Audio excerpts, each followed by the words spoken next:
بسم اللہ الرحمن الرحیم۔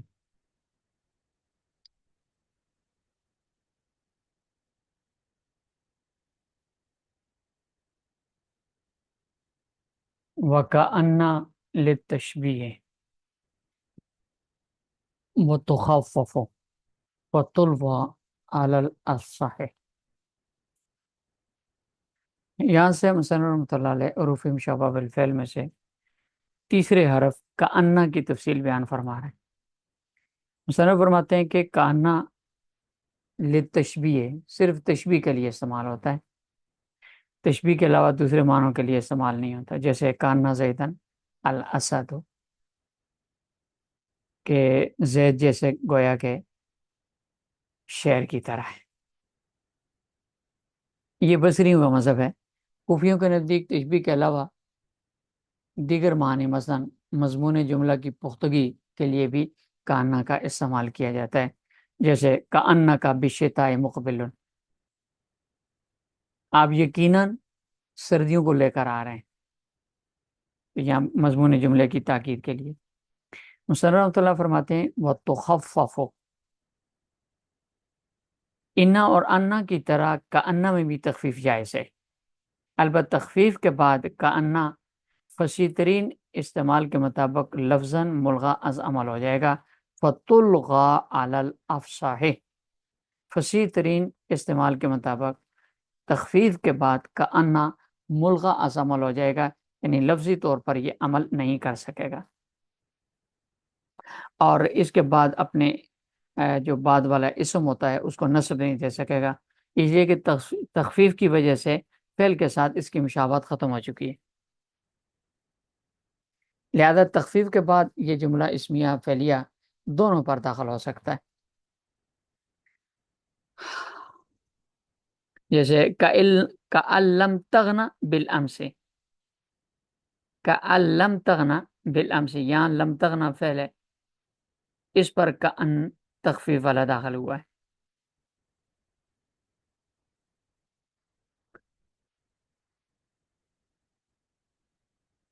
ولیکن للاستدراک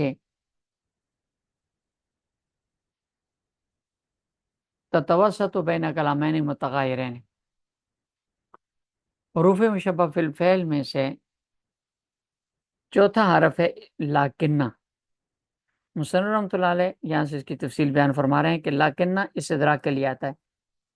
استدراک کا معنی ہوتا ہے کہ سابقہ کلام سے جو مقصود کے خلاف کا وام ہوتا ہے اس کو ختم کرنا استدراک کہلاتا ہے،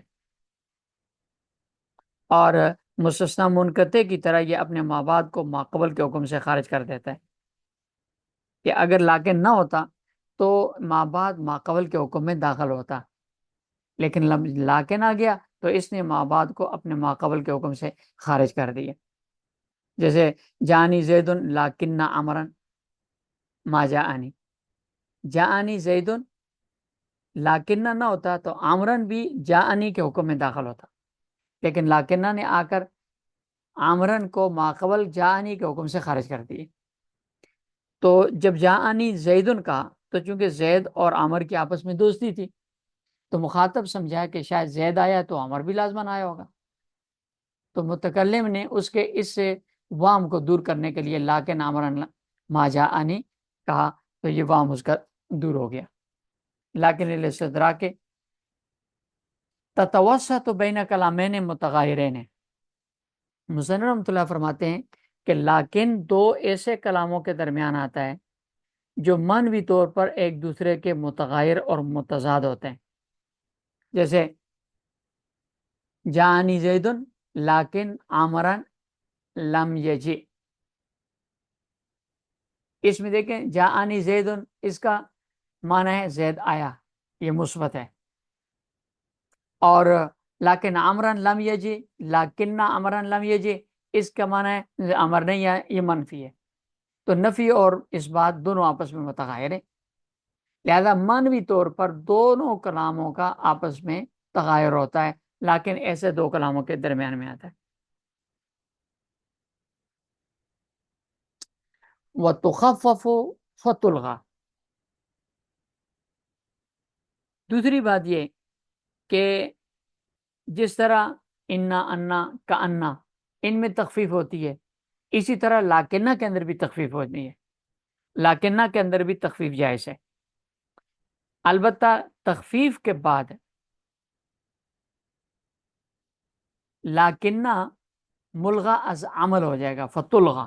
جس طرح ان ہے کا انا ملغا از عمل ہو جاتا ہے، لاکنہ بھی تخفیف کے بعد ملغا از عمل ہو جائے گا، غیر عمل ہو جاتا ہے، اور اس پر یہ اپنے ماں بعد اسم کا نصب نہیں دے سکے.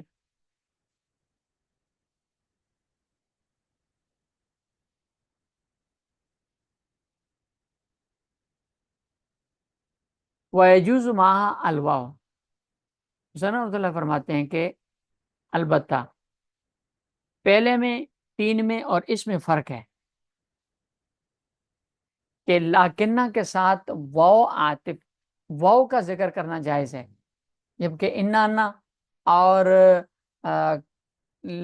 کانا کے ساتھ واو کا ذکر کرنا جائز نہیں تھا. لیکن لاکنہ کے ساتھ واو کا ذکر کرنا جائز ہے، جیسے خود قرآن کریم میں اللہ پاک کا فرمان ہے ان اللہ لذو فضل علی الناس ولکن اکثر الناس لا یشکرون. اللہ اپنے بندوں پر بڑا فضل فرماتے ہیں، یہ کلام مثبت ہے. اور دوسرا ولیکن اکثر الناس لا یشکرون، ایک کلام منفی ہے، اکثر شکر نہیں کرتے. دونوں متغیروں کے درمیان لیکن آ گیا، اور اس پر واو عاطفہ داخل ہے. یہ واو عاطفہ بھی ہو سکتی ہے، اعتراضیہ بھی ہو سکتی ہے. راجہ قول کے مطابق یہ اعتراضیہ ہے، اس لیے مصنف رحمۃ اللہ نے یہ جز معاہا الواو کا ہے، واو کی تعیین نہیں کی. ولیت للتمنی، مصنف رحمۃ اللہ علیہ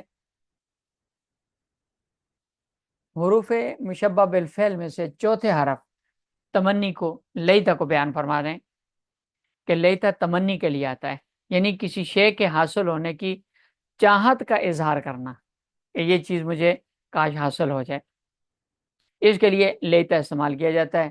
اسی وجہ سے لیتا کے اندر تمنی تو والا منع پایا جاتا ہے. پھر تمنی کا استعمال ان چیزوں کے لیے بھی ہوتا ہے جو ممکن الحصول ہو، جن کا حاصل ہونا ممکن ہو. جیسے لیت لی مالن فانفقہ منہ، کاش میرے لیے مال ہوتا، میرے پاس مال ہوتا، میں اس میں سے خرچ کرتا. تو مال کا ہونا ممکن ہے، مال حاصل ہو سکتا ہے. اور ممتنع اور محال جو چیزیں ہوتی ہیں ان کے لیے بھی لیتا کا استعمال جائز. جیسے یا لیتنا نرد ولا نکذب بآیات ربنا، یا لیتنا نرد، کاش ہمیں واپس لوٹا دیا جاتا.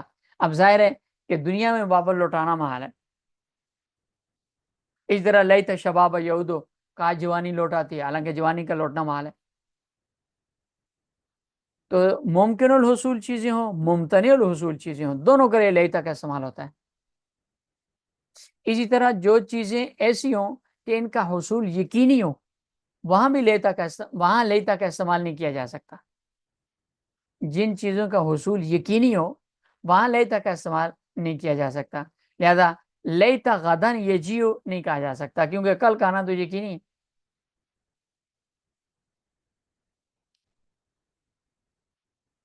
وَأَجَازَ الْفَرَّاءُ اللَّيْتَ زَيْدًا قَائِمًا، لیتا چونکہ حروف مشبہ بالفعل میں سے، لہذا باقی حروف مشبہ بالفعل کی طرح لیتا پہلے اسم کو نصب دے گا، دوسرے اسم کو رفع دے گا. لیتا زیدن قائمون. لیکن امام فرا رحمۃ اللہ علیہ جمہور ناویوں سے ہٹ کر اس بات کو بھی جائز قرار دیتے ہیں کہ لیتا کے دونوں اسم منصوب ہوں. لہذا امام فرا کے نزدیک لیتا زیدن قائمن کہنا جائز ہے. زیدن اس کا اسم منصوب اور قائمن اس کی خبر وہ بھی منصوب. خبر اور اسم دونوں کو نصب دینا لیتا امام فرا رحمۃ اللہ علیہ کے نزدیک جائز. اس کی اصل میں وجہ یہ ہے کہ وہ کہتے ہیں کہ لیتا چونکہ تمنی تو فعل کا معنی دیتا ہے، لہذا زیدن قائمن جو دونوں اس کے آگے اسم ہوں گے وہ بتاویل مفرد ہو کر وہ اصل میں لیتا کا مفعول ہیں، بتاویل مفرد ہو کر. لہذا لیتا زیدن قائمن کا معنی ہوگا لیتا قیامہ زیدن، یعنی لیتا لیتا تمنی کے معنی میں تمنی تو قیامہ زیدن، میں زید کے قیام کی تمنی کرتا ہوں، خواہش ظاہر کرتا ہوں. تو گویا دونوں مرکب اضافی یہ لیتا کا جو معنی فعل والا ہے تمنی تو اس کا مفعول بن جائیں گے. اس اعتبار سے دونوں اسم اور خبر امام فرار رحمۃ اللہ علیہ کے نزدیک منسوب ہو سکتے ہیں.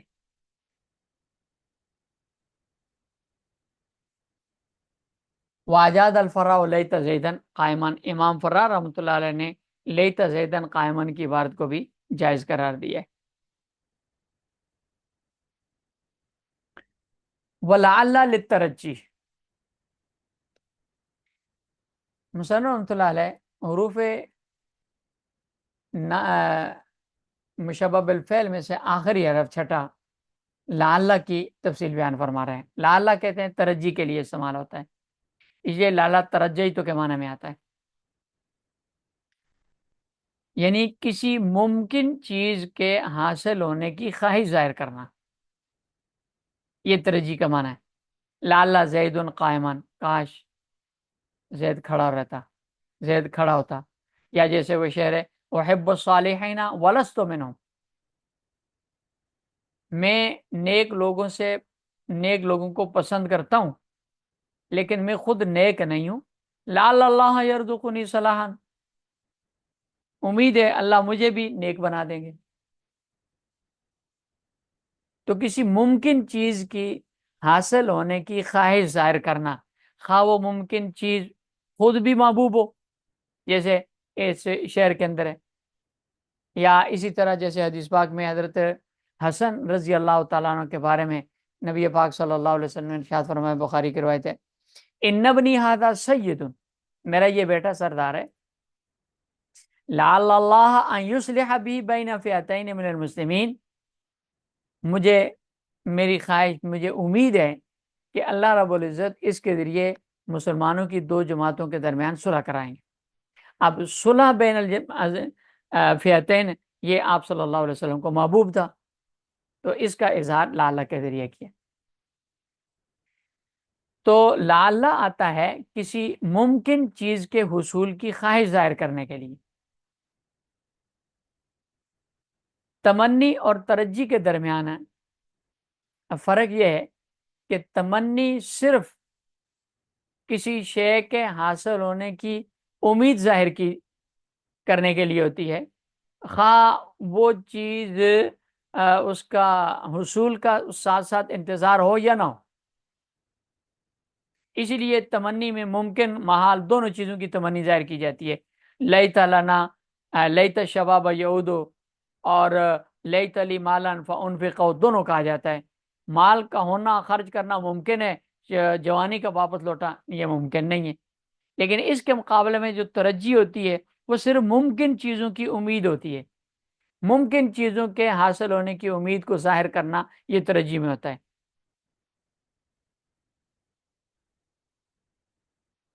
تو یہ حروف مشبہ بالفعل میں سے ہے لعل، اور یہ اپنے بعد آنے والے اسم کو نصب اور خبر کو رفع دے گا، جیسے لعل زیدن عائدن، یہ نیچے میں بین سطور مثال لکھی ہوئی ہے، شاید زید واپس آنے والا ہے.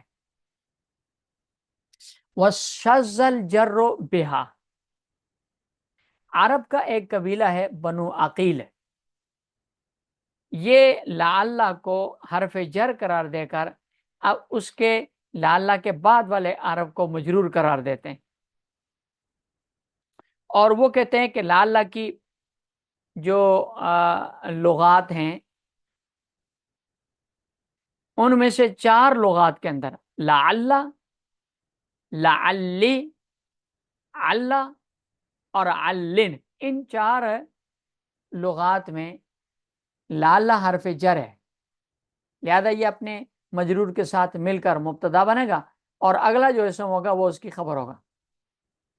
جیسے لعل زید قائم، اس میں لعل حرف جر، زید اس کا مجرور، جار مجرور یہ مبتدا ہے اور قائم اس کی خبر ہے. جیسے بحسب کا درہم ہے، اس میں بحسب کا جار مجرور مبتدا ہے اور درہم اس کی خبر ہے. تو جس طرح بحسب کا درہم جار مجرور مبتدا ہے اور درہم اس کی خبر ہے، اسی طرح لعل زیدن میں جار مجرور مبتدا ہے اور قائم اس کی خبر ہے. لیکن مصنف رحمۃ اللہ علیہ فرماتے ہیں کہ بنو عقیل کا لعل کو ان چار لغات میں حرف جر قرار دینا شذ الجر بہا شاذ ہے، اس لیے کہ لعل اصل میں حروف مشبہ بالفعل ہے. اس کی 6 یا 7 لغات ہیں جو پیچھے کسی جگہ پر ذکر ہوئی تھی، منصوبات میں ذکر ہوئی تھی. تو ان میں سے 4 حالتوں میں لعل کو حرف جر قرار دینا اور باقی حالتوں میں لعل کو حروف مشبہ بالفعل میں سے قرار دینا، ایک ہی لفظ کو بعض حالتوں میں حرف جر بعض حالتوں میں حرف مشبہ بالفعل قرار دینا، یہ لازمات ہے، اس لیے یہ ٹھیک نہیں. اور دوسرا، کہیں عربوں سے کسی مستند طریقے سے یہ ثابت نہیں ہے کہ انہوں نے حروف اس میں لعل کو حرف جر کا اور حرف جر کہہ کر ما بعد کو جر دی ہو. یہ کسی جگہ سے ثابت نہیں ہے، کسی مستند طریقے سے ثابت نہیں ہے، اس لیے یہ قیاس کے خلاف، عربوں کے سماع کے خلاف ہونے کی وجہ سے یہ شاذ ہے. اس لیے مصنف فرماتے ہیں شذ الجر بہا، اس کے ذریعے جر دینا ما بعد کو یہ شاذ ہے. یہ حروف مشبہ بالفعل کی بحث مکمل ہوگی ہے اور آگے انشاءاللہ حروف عاطفہ کی بحث ہے، انشاءاللہ وہ کل پڑھیں.